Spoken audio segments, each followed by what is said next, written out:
નમસ્કાર। રાજકોટ જામનગર હાઈવે પર બાયોડીઝલના ટેન્કરનો અકસ્માત સર્જાયો।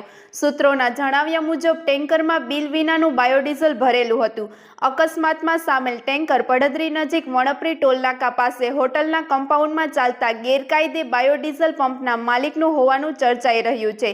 આ સમગ્ર મામલે પડધરી પોલીસની ભૂમિકા પર સવાલો ઉઠ્યા। કહેવાય છે કે આ પંપ પર અગાઉ પણ એસએમસી દ્વારા રેડ કરવામાં આવી હતી, છતાં સ્થાનિક સ્તરે સેટિંગથી બાયોડીઝલનું વેચાણ ફરી બેફામ બન્યું છે।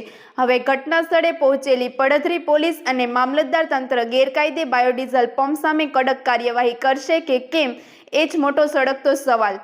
વધુ સમાચાર માટે જોડાયેલા રહો આરપી ગુજરાત ન્યૂઝ રાજકોટ।